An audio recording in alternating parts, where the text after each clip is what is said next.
Good afternoon. Thank you for joining the November 2024 DuraMAT webinar. We're excited to have you here. My name is Harrison Dreves from the NREL Communications Department. I'm going to be supporting the technical aspects of today's webinar. And I just have a few quick housekeeping items before we get to the good stuff. As a reminder, like all DuraMAT webinars, all attendees are muted.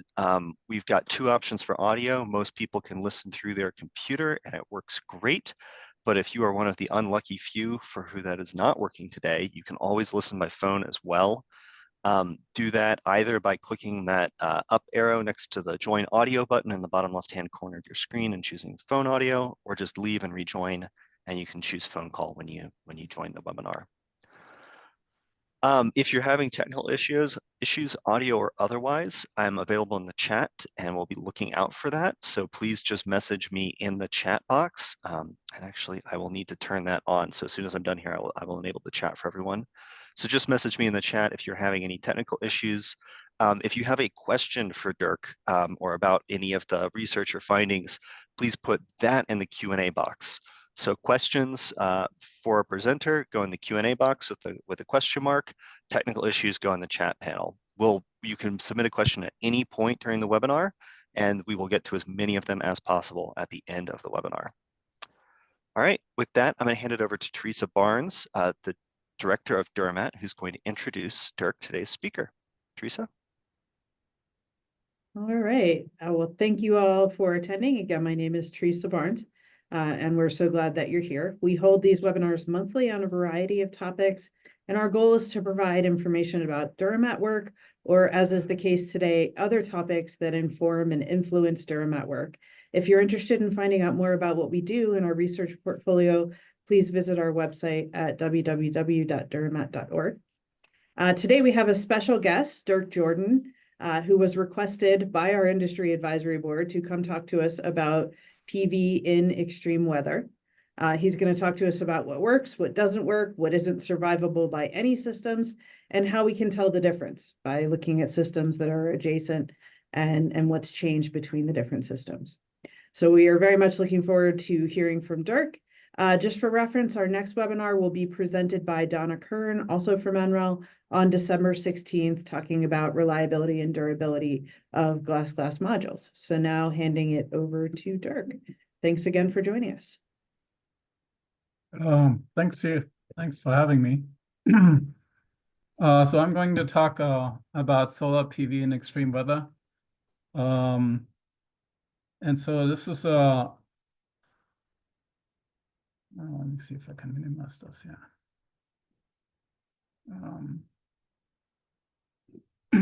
Okay. So when you see this image, this is a plant that where a tornado actually went through the plant. So there's the obvious path of destruction here. But there can be damage to the system away from that path of destruction, and we typically see cracked cells in modules, kind of like this. As sort of an illustrative example. So I want to talk today about a couple things. Number one, performance loss rates that can come from these cracked cells, perhaps, and visible damage that we see through and quantify through satellite imagery. First of all, I don't know. Okay. I'm not sure if you guys can see this. I hope not. So when you do a Google research and look for extreme weather events, this is a topic that has seen extreme popularity. You can see that, especially in the last few years, this has increased dramatically. And that's because what's shown now on the right-hand axis is the number or the count of the billion-dollar weather disasters in the US alone. And they are inflation adjusted, so you can compare it from year to year. NOAA, the National Center, or NOAA, the Oceanic and Atmospheric Administration, you have a special subdivision that looks at these events. The database goes back to the 1980s. And you can clearly see that the count of these weather events has gone up dramatically. Particularly, I want to point out these light colored ones. They're called severe storm, or they're listed in the database as severe storms. But a lot of them actually contain hailstorms that I'm going to talk about today. I see this increase in these weather events as a challenge, as an opportunity. A challenge because we need to understand how these weather events impact PV systems. On the other hand, PV, and especially including storage, can provide the power in the aftermath of these extreme weather events. So in the first part, I want to talk about mostly work that we've done and published last year, performance loss rates. And we used the PV fleet database for this, where we collect systems, mostly commercial and utility scale systems, but also some residential systems from a number of sites across the US, and that's shown in this map here. It's about, well, we're heading towards about 9 gigawatts of capacity, so about 6-7% of the total capacity in the entire United States. On the right is shown sort of the technology breakdown and the size of the systems.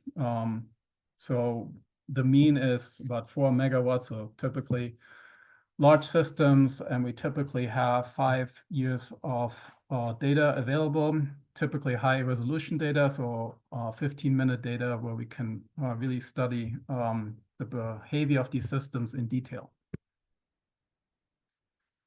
And then we take the data from NOAA, the National Oceanic and Atmospheric Administration. They keep track of unusual weather phenomena that cause loss of life, property, and damage or injuries and disruption to commerce. And what you see here on this map is a number of these weather events: flood, hail, high wind, and lightning events. And they're colored and overlaid in the black dots are the PV systems that I just showed you in the previous slide.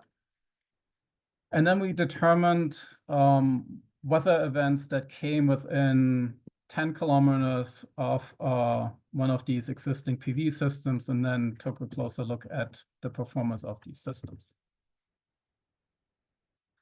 And we determined performance loss rates using RD tools. And briefly, that we're doing it this way. In the first step, we normalize the data, and that's shown here on the left. We filter it lightly just for really unusual and erroneous data values. We aggregate it typically in daily values, but we can also do other increments. And then we do a comparison year to year. So we compare the performance in 1 year to the same data point or time point in the following year. And that's shown in this animation here. For monthly values, where we just compare it year over year. And as we do all these comparisons, we're building up the histogram of performance loss rates. And then we take the overall median of these performance of these individual values for the overall performance loss rate. And then for this particular work, we did 2 additional steps. We used the National Solar Radiation Database, NSRDB, for irradiance data. So we didn't have to worry about sensor drift. These are freely available from NREL, and there's the link provided there. And then we also look at only clear sky periods in a way that came out of a DuraMAT project and that we published last year. And the result is shown for hail in this graph here. So there's a lot here to see, so let me talk you through this. So what's shown here in blue are the performance loss rates before the hail event in blue. And then in orange are the hail events of the system after the performance loss rate of these systems after the hail event. And this is shown for different categories from about penny-sized hail all the way to golf ball and larger hail. And what you can see in the first category is that pretty much for penny-sized hail, we really don't see a difference between before and after. But for pretty much all the categories with penny size, above penny size, so 1 inch and above, we see a substantial higher performance loss rate after the hail events. So we see this threshold behavior there. Particularly interesting is the 25 millimeter 1 inch hail category, because that's the category that the module qualification test standard IEC 61215 uses. Despite that, these systems and modules were qualified to 25 millimeter hail when in the field, when they were exposed to real hail, pretty much all of these systems showed higher loss after the hail event. So there is some disconnect between our indoor testing and what's really happening in the field. And one thing I want to point out is, as in the introduction slide, typically we see, well, this is an example shown on the right of a 2 modules that underwent a 1 1/4 inch hail size, so this half dollar size category here. You can see the glass backsheet module. There are lots of cracks in the cells, whereas the glass module actually doesn't show any cracks in the cells. So that is interesting. The other thing I want to point out is that there is a new hail test standard available, IEC, that's actually technical specification, so that's TS 63397, that uses substantially larger hail and also uses, I believe, thermal cycling after the impact of the hail. So in summary for this slide, and there's, again, there's a lot here, we see higher performance loss rates above 25 millimeter or 1 inch and above. There is a new hail test standard available, and that should be much more widely used than it's currently the case. And then we can do something similar for high wind events, and that's shown in this graph. Again, the performance loss rates before these high wind events is shown in blue. The one in orange are the ones afterwards. And again, we see a threshold behavior where this is 90 kilometers or about 56 miles per hour and below. We don't really see any difference before and after. But above this, so 90, or 56 miles per hour and above, we see substantial bigger performance loss rates after these events compared to before.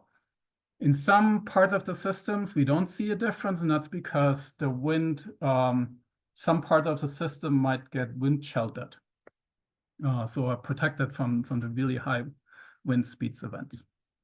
But again, kind of like the hail, we see a threshold behavior.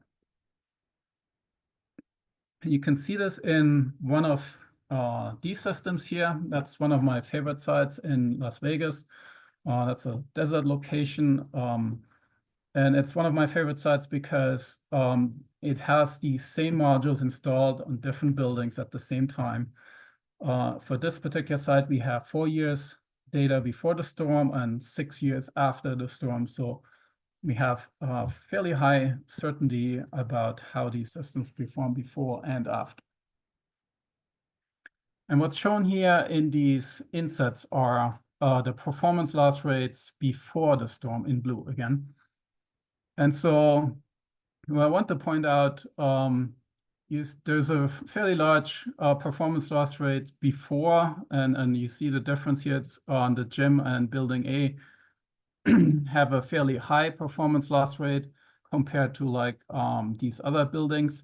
That's because building A and the gym actually have a large section close mounted to a metal roof that can get really hot in the summertime. And actually, I presented on this before. It gets interesting when we look at the performance loss rates after this wind speed event. This was 90 plus kilometers an hour, so that's above the threshold where we typically see higher performance loss rates. And the storm was situated to the northwest of these systems. So when we go to building A, well, actually, maybe we should start with the gym. You can see there's a much higher performance loss rate after this high wind event. That's because the gym is the highest building in the area and the wind came out of this direction. But building A doesn't show any different. That's because the gym wind shelters building A. The gym is higher and building A was protected by it. Building D, which is really a carport, you see much higher performance loss rate for this because you have a wide open field there. So building D was exposed. So was building B. It's roof mounted, but it was exposed to that northwest oriented storm.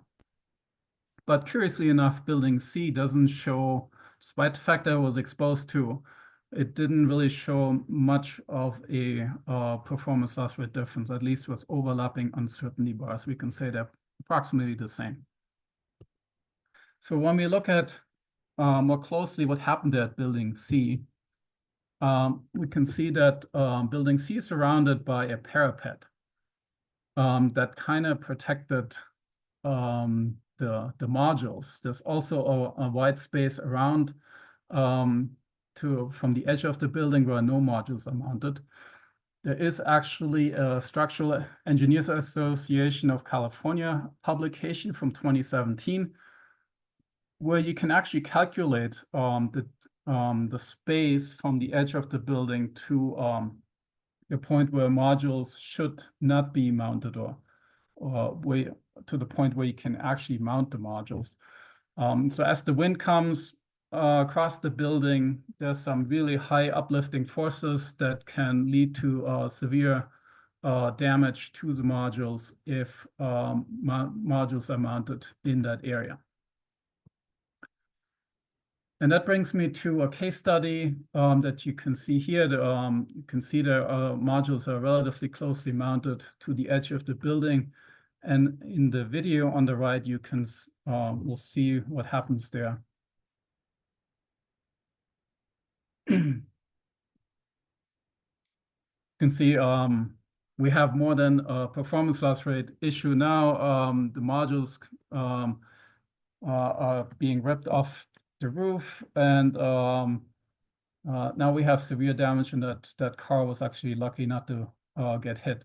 So this is where I usually point out that installer training can prevent these design and installation issues, and point out that NABCEP, the North American Board of Certified Energy Practitioners, has a training program to provide training for installers to avoid these mistakes.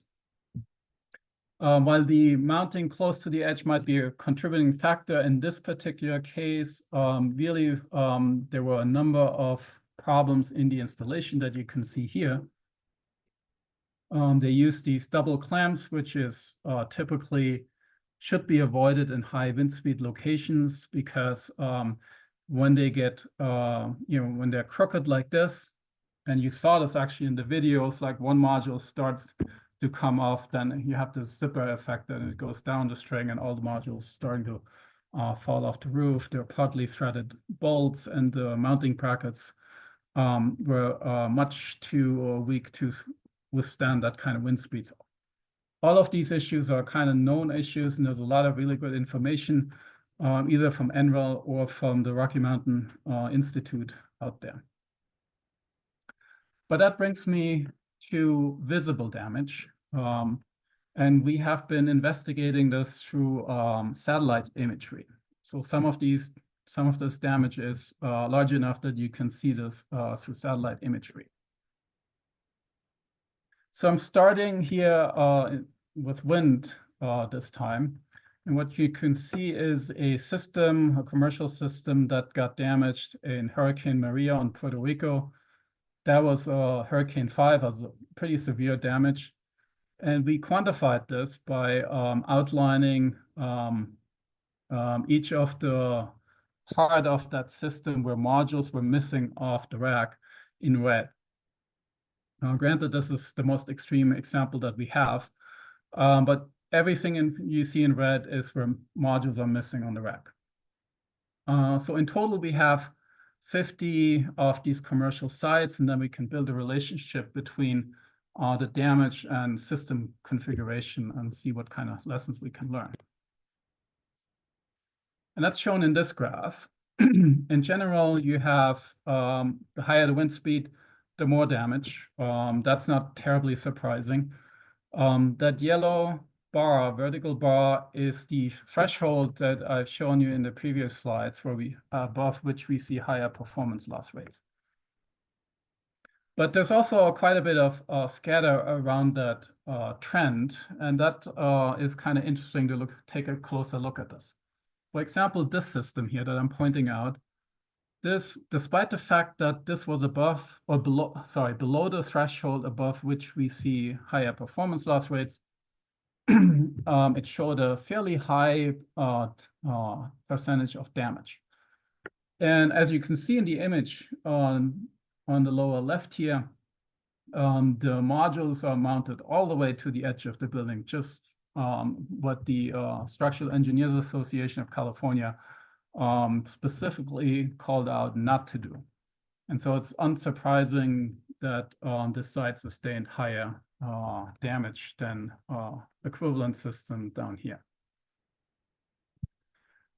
Another system I want to point out, actually two systems, are these two in green here, the green triangles. Those are actually two systems that are located within a mile from each other. One is north and one is south of an airport.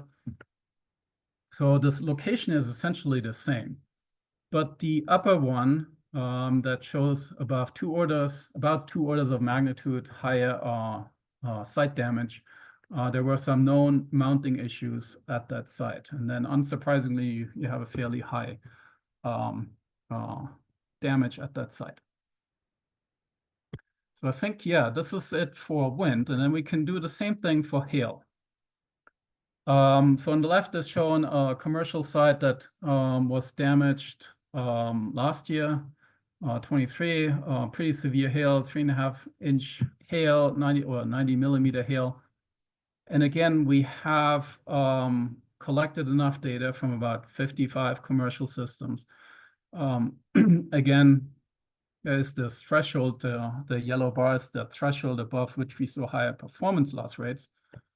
And in general, you have a trend, bigger hail, more damage. That's, again, not very surprising. But there's a lot of variation between the sites because a lot of factors go in, the damage such as tilt, azimuth, the mounting, and technology as well. So I'm going to talk about those issues in the following slides. So I grabbed an image of a Hill article from last year. That article appeared in PV Magazine. And the article was written about all the damage that you see here in the foreground. But what I found much more interesting is what you can see in the background here. I don't know this site, but they kind of look like the same modules, except that they are at a different tilt. What you can see, well, actually, probably for you, maybe it's difficult, but if you, once you get the slides, maybe you can blow it up. As opposed to in the foreground here, where every module is damaged. When you look at the background, there's maybe a couple modules that are damaged, but certainly not all modules. So it seems like tilts has an impact on the eventual damage that you see. We also see this in a site in Austin, Texas, 2023. There's two residential systems here. This was a very low tilt system. And you can see this is essentially 100% damaged. Whereas the tilt on this one, this is a fairly high tilt, about 40 degrees. So in this case, not all the systems, all the modules, all the modules are damaged. And this is important because you can adjust for utility scale systems. You can adjust the tilt of your tract if it's on a tracker. You can adjust the tilt of that tract system to minimize at least the impact of hail. But the question is, when you do this, like how you orient it. And this we'll take a look in the next images here. So in this particular case, this was this hailstorm, very severe hailstorm, up to 4 inches of hail in Austin. This happened in September of last year. What's shown on the left is, and it's color-coded, the hail size by radar images. So the more red, the bigger the hail. So this dark red is really 4 inches, around 4 inches. And then if you go out to the fringes, the blue colors is like it goes down to like 1/4 inch hail, so very small hail. And then in the right picture, and these pins are all systems, PV systems that we identified that sustain some hail damage. And they're also color-coded. So the red ones have really high damage, above 70%. The orange ones, hard to see, but orange ones are between 40 and 70%. The yellow ones between 10 and 40%, and the blue pins are below 10%. And the first thing you can see here is that generally there is the pins follow what we saw from the radar image. So you see the really high damage systems are in these two locations here. Not so much down here and up here. That's because there are actually, this is a rural area. There's actually no PV systems up here. Also down here, there's very few PV systems. So we are kind of limited when we do this, like where are the PV systems located? But the other thing is, like when you look at the scale, so this is 4 miles, that the damage, where you get really severe damage, even for this severe hail, is fairly limited to 4 or 5 square miles, really. That's where the damage occurs, and then it kind of tapers off to the sides. The other interesting thing is when you look at the wind directions, and this is what I alluded to in the previous slide. The storm came out of the north, so the storm actually moved south. That's indicated by this red arrow. But when we looked at the wind speed event, the wind speed on the ground during the time of the storm, that's indicated by the arrows, the black arrows here. They came mostly out of the northeast, east to southeast, but they did not come out of the north. So that means the good news is that we can maybe, for utility scale systems, we can adjust the tracker to minimize damage, but we can't, and that's maybe the bad news, is that we can't necessarily assume just because the storm comes out of a certain direction that the wind speed on the ground actually is coming out of the same direction. However, a little bit of more good news is that when we looked at the behavior of these arrows on the ground for a few hours before the storm hit, they didn't really change.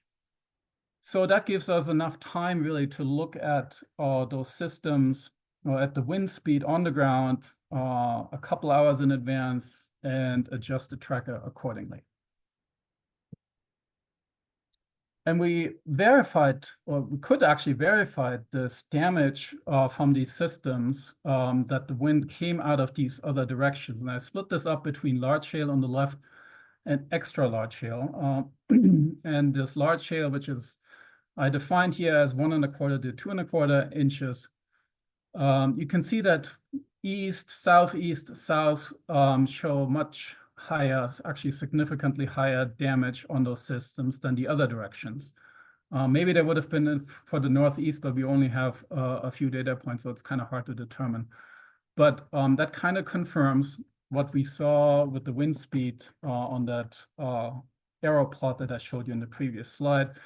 that really the wind came out of on the ground, came from the northeast to the south.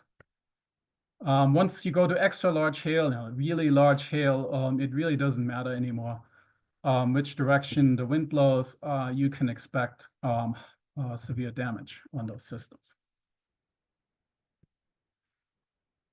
But also there is a module dependence, and that's shown in this slide. So what you've seen on the left is a system on the left here that was installed in 2012.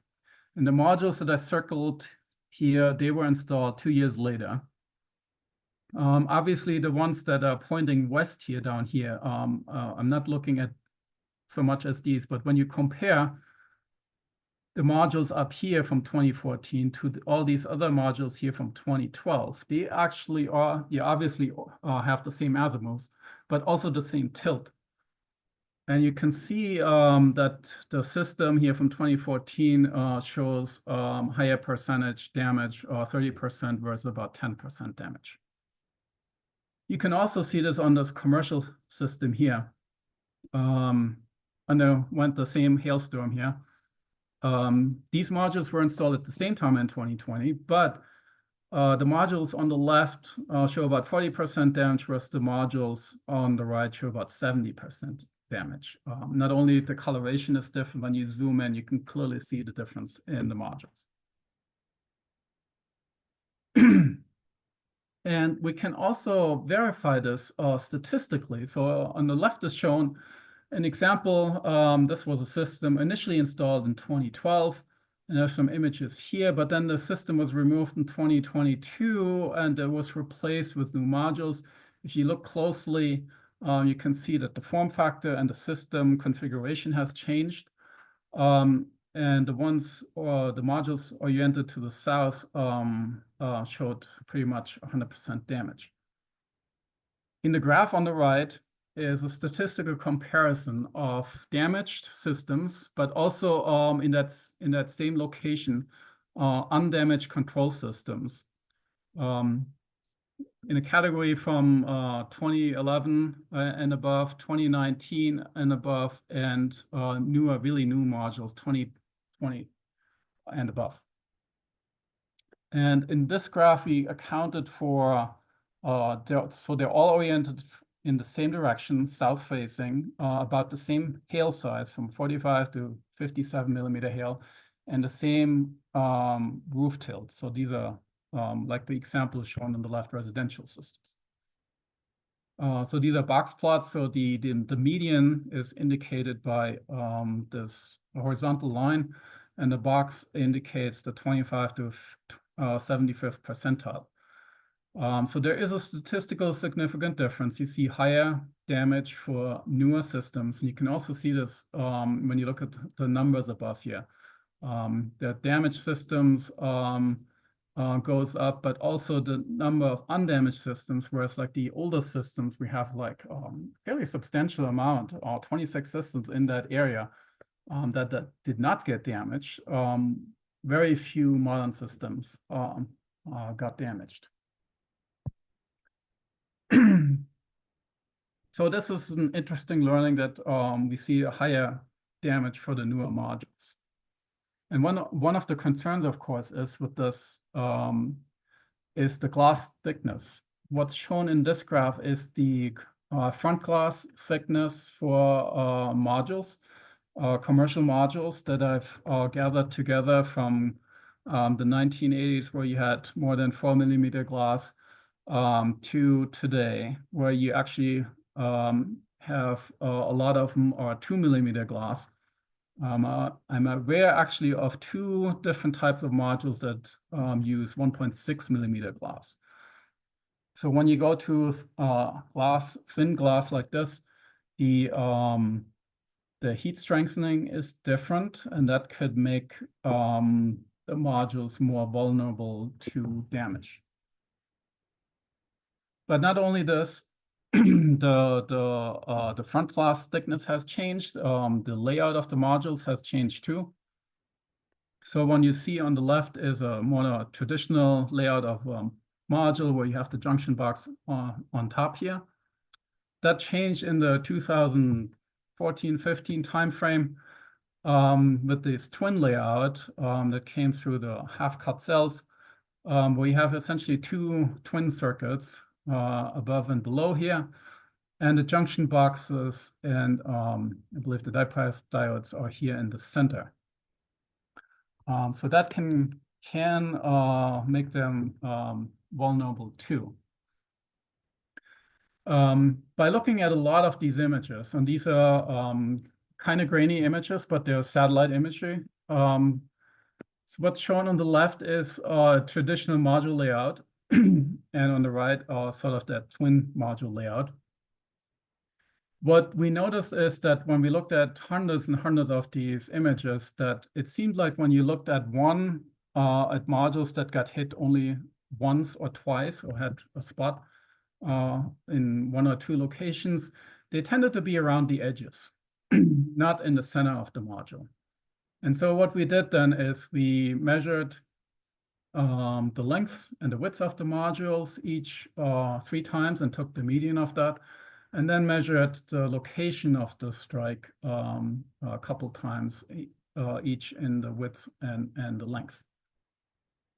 Now, what I want to point out is, like, for the twin module layout, kind of like the traditional layout, you see strikes along the edges, but you can also see, in this case, strikes towards the center where those the bypass diodes and the junction boxes are located. And a summary is shown in these two-dimensional histograms here. It's color-coded by the number of strikes. And I normalized it in length and width because you have different sizes of modules. So it's all normalized to one so you can compare them. There are some bare spots along the edges. That's probably due to me as operator error here. There's only so much, so accurate. You saw how grainy the images become in the previous slide. There's probably some holes in here, so I would forget about the edges here. But most of these, what you can see here is that the hits are located around the edge. And there's a big bald spot in the center where you don't see any hits for this traditional module layout. However, if you go over to the twin module layout and notice that we have an order of magnitude less data points here, unfortunately.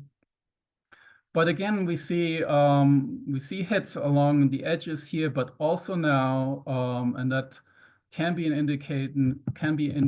indication of the weakness because where the junction boxes are. We also do see some hits towards the center of the module.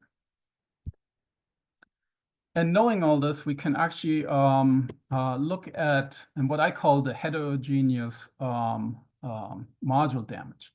So if you're like me, who has wondered why you see this checkerboard behavior, where you see hail damage, like in this commercial installation here, where some of the modules are just completely damaged, right next to modules that don't seem to be damaged at all. Of course, we don't know, there could be some cracked cells and there could be some invisible damage there, which we don't know, but at least the glass is not broken. So when you look at the hail distribution, typically in the cloud, hail is typically modeled as an exponential distribution that you see up here. But because hail partially melts on the way down to the ground, you kind of lose this low end tail here. And what's really happening typically it's modeled on the surface is more like a gamma distribution, which is a distribution that's right skewed. You see this right tail here. So you have essentially a few really large hail sizes and a lot of much smaller hail sizes. So if we look at this image here and assume that you get a lot of hits with smaller hail around the module, but you get one large hail hit along the edge of the module, And that may break the glass, the front glass. Once that glass is broken, the smaller hail size, because now the glass is weaker, the smaller hail sizes can also lead to further damage.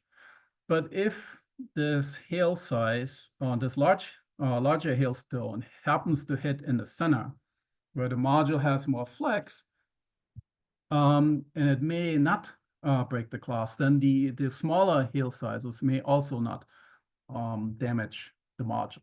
And that can lead to this checkerboard behavior where you have one module that's completely destroyed versus one that doesn't show any obvious signs of damage. Of course, glass edge defects can also be an important issue, that some of these modules break more easily because you have some defects along the edge of the glass. But realistically, probably both of these explanations lead to this checkerboard behavior.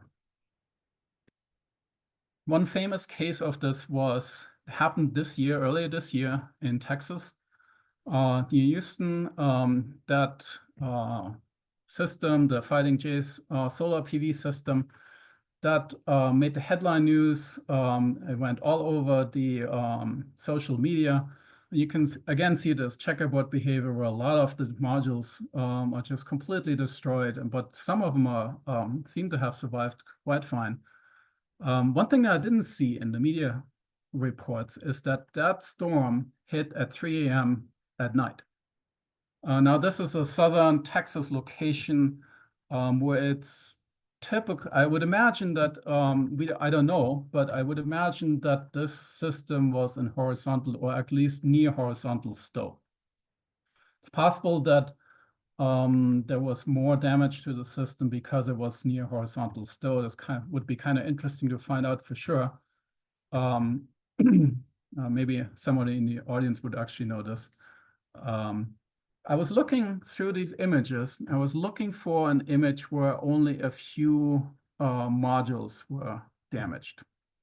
And you can see this, I took this from a YouTube video. You can see down here is one of those images that seems to kind of confirm what I've been talking about in the last few slides. This module has only a few strikes. Maybe that happened towards the end of the storm. But you can see that the hits are primarily around the edges. There's a couple closer to the center, but this part of the module has a lot of strikes already. But there's also some strikes close to that center line where the junction boxes are located. The good news is there are some companies that provide now quote unquote hail resistant modules. That's good to see. And they use different hail size from 35 millimeter hail to 45 to 55 millimeter hail. That's great, and it's a good step in the right direction. Though I'm not aware that they're using that new hail test standard 63397, but at least this is a nice step in the right direction. This is also usually at the time when I advertise for the work of a colleague of mine, Nick Bosco. So technically, it is not quite correct that I bring it up in this context, because his work was focused on the static mechanical loading. So hail, of course, is dynamic mechanical loading. But I'm bringing this up here as ways what we can do to make modules more resilient. What he did is, this is here a typical module with the half-cut cells that are oriented like this. And for the same mechanical load, the probability of fracture is indicated by different colors. Red is high or bad, green is good. And you can see it's relatively easy to break. But if you rotated those cells by 90 degrees, you end up with a much more resilient module. It's really nice to see there's actually commercial modules out there available where it's kind of hard to see for you probably, but the cells are rotated 90 degrees. So there are things that we can do at the module and at the installation level, and there will always be some serendipitous element with extreme weather events. But there are choices that we have in the module and in the installation process that can make them more resilient. You can see this here either in Hurricane Michael. We can see the roofs are damaged, but the modules are still there. Then one example here from St. Martin, that got a sustained hit from Hurricane Irma, which was a Hurricane 5. And 90% of that system survived just fine. You can actually see the beach here. And it was right in the path of Hurricane Irma. So hopefully I convinced you that by quantifying the damage that we can see, either the performance loss rates or the visible damage, we can understand why these systems break. On the flip side, how we can make these systems and modules more resilient to these storms. For performance loss rates, we saw this threshold behavior above 56 miles an hour and 1 inch hail. And so the choices in the design and installation quality can have a substantial impact on the resiliency of these PV systems. And with that, that's all I have. Thank you very much.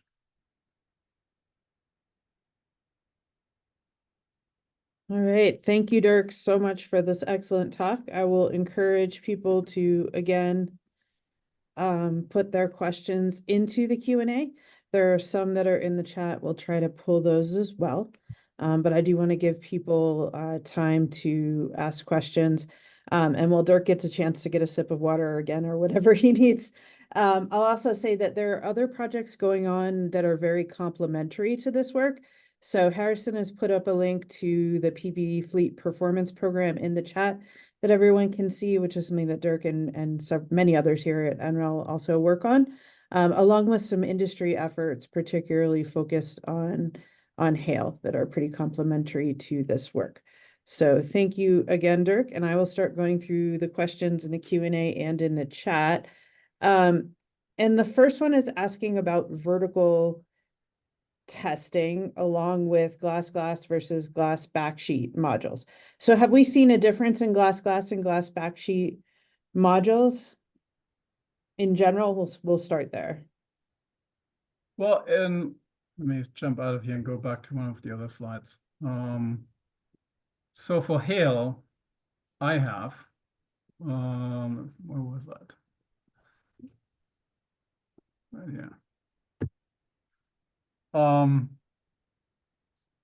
So these two modules, they were actually from the same manufacturer. They were mounted side by side, undergoing the same hailstorm, 1.25 inch hail that we had at NREL in 2017. And you can see the glass backsheet module shows lots of cracks. Now that doesn't necessarily translate to performance loss, but they're certainly not good to cracks. Whereas you see on the glass modules, there were no cracks whatsoever. We also have entire strings of those same modules. They were in a slightly different locations, also at NREL, but at a different building, where we just recently took similar images, just in case you're wondering, well, it's just one module, right? So we tested some more modules that underwent that same hailstorm and the same results. So the glass backsheet modules, lots of cracks. Glass didn't show any cracks. Anecdotally, Right, sorry. You can go ahead. Oh, I was gonna just add, anecdotally, I've heard it's really hard to break cells in glass modules without breaking the front glass or the back glass. Yeah, we had 3 projects in DuraMAT change direction last year because we required everybody to work on high efficiency mini bus bar type glass modules. And they said, well, we broke a lot of glass, but we haven't broke any cells. And we had a lot of projects that were supposed to start from pre-cracked cells and watch cell crack evolution. And we kind of went, oh, we have a different problem on our hands. Rather than cell cracking, which is an issue in several generations of older cells. It looks like glass cracking is the issue that we face now. So I want to transition to a question from Arthur Ono that's specific to glass and may help us actually, I think, set some context here, which is, these storms tend to hit in very localized, relatively small geographic areas, right? So there's this Venn diagram where you have to have the bad storm with the location of the PV system, and then hopefully the location of multiple PV systems in the area of the bad storm, or multiple very similar bad storms around the systems. And so one of the things we see, and I've heard this particularly from the industry effort that I know people at VDE and FM and other institutions are all working on, of you have to have enough systems getting hit by storms to know when something works, because the bad stuff always makes the news. So I think that was one of the things we definitely saw with Fighting Jays. But one question we got here is, have we seen a difference between thin film modules fabricated with untempered glass and silicon modules fabricated with tempered? And I'm provided that long caveat to the question because we are just now publishing performance differences between the two without storms. And so we may not have seen it yet with storms.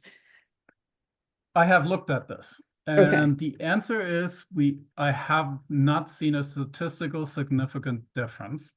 However, we have very few data points, and I didn't put that slide in that deck. So what I showed you earlier is like when we looked at performance loss rates. Actually, I can scroll back here. Right, I looked at, here it is. We looked at 10-kilometer when a storm came within 10 kilometers, about 6 miles of a PV systems. That works relatively well for hail because I showed you, how localized hail is. And some high wind events like thunderstorms can be localized that as well. But for hurricanes, obviously, that's not true. Hurricanes can spread over hundreds of miles.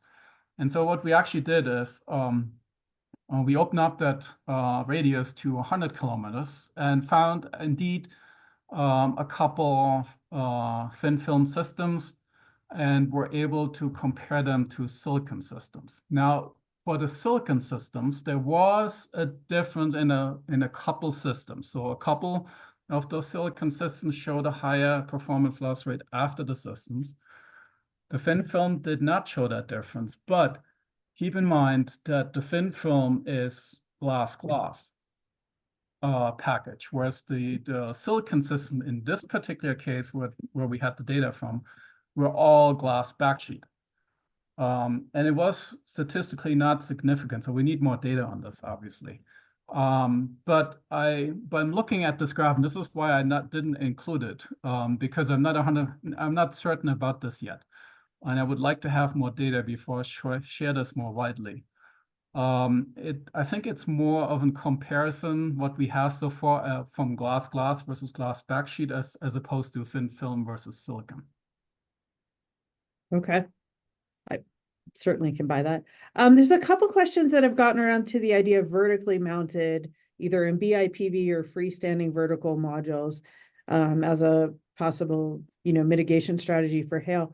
Have we seen, I only know of one National Lab vertical installation. I know we don't have one here. Yeah, that's a great question. I haven't seen enough data on vertical systems. They also tend to be installed in northern latitudes, where you can have a lot of snow. So you you see more in high latitude locations, but then high latitude locations may not be the location where you see a lot of high wind or hail events. Right, you got a lot of really high static load, but not the same dynamic loads. Yes. So we need more data on this. Yeah, for people interested in PV performance in high latitudes, Lori Burnham at Sandia is a DuraMAT collaborator who has several snow loading and high latitude PV projects, along with Silvana Obiat has looked at some high latitude bifacial PV, may have some perspectives on vertical. Another question. Sorry, to add one more thing, we also actually about to publish a paper on high latitude performance loss rates, but that's still under review. Sorry, Okay. Go ahead. Excellent. Yeah, those can be different. The stresses are quite different. We spend a lot of time tailoring PV to hot climates, and sometimes it gets surprising and cold. So for the glass modules in the NREL test, Were those 3.2 millimeter front glass and 2 millimeter rear, or were they 2 millimeter front and rear? That is another excellent question. The short answer is I don't know, but we have these modules that we just took the longer strings of those modules, confirmed that the EL shows the same as those two examples that I've shown you, that the glass backsheet have cracks and the glass don't. We're going to measure now the glass thickness and the stress profile of that glass. Pretty much I want to know everything there is to know about this glass. So we have an answer because they did so well in this particular hailstorm. Right, and we have several projects going on looking at glass resilience under hail. And I will say we have proven some of our own hypotheses wrong about the glass project, what's causing the glass to break. For one thing, we aren't seeing a lot of untempered, truly untempered glass, either breaking or not breaking. So that was a hypothesis that kind of went out the window. Let's see. There was a very specific question about on slide 35, looking at the 2023 versus 2017 damage. Is that based on there's like some white modules or back sheet? Was there a temperature difference in the modules that led to a difference in performance loss rate? Oh, this slide's not about performance loss rate. This is about the broken glass. Okay. But the temperature, I mean, at least this is slide 35. Yeah. The temperature question is really good. I mean, there could be a temperature difference. That's an excellent question. I'm not sure how we would go about answering this, but yes, that's a good point. Yeah, I know you've seen that in others, particularly with respect to Yes. the mounting offset, and now we have Yes. some online tools Yeah. To calculate how far offset you need to be in order to not overheat your modules. All right, do we have any further questions for Dirk? Oh wait, I gotta go over to the chat. Hold on, I'm in Q&A and I'm not looking at the chat. So let me see, there was at least one in here. Oh, they're asking, we have a question about how is the percent damage to a module calculated? Is that on the basis of EL imaging? Oh, so for this work here, no, that's just from the visual images. So by inspection of the satellite imagery. So you can see this here in this particular system. So these modules are oriented south. They all show hail damage here. That's on the same roof here, but that's oriented west, and you don't see any spots there. So it's just by looking at the images and counting. Okay. That's what we've done so far for this particular hailstorm in from September of last year. We're also working on automating this using machine learning for this to identify this automatically. But so far, we've identified this by hand. Well, thank you very much. We are at time. I will notice there's some great comments in the chat about systems that did survive near fighting Jays, which is important. Yeah. Along with some questions about use cases for stronger, more flexible frames, which I think are in other comments, along with some contact info in there for different folks. So please reach out if you wish to stay in touch. And thank you again, Dirk, for this excellent presentation. Please tune in next month for Donna Kern will be talking about bifacial glass modules and some specific behaviors we see in those modules. Thanks, everybody. Thank you. All right, bye-bye.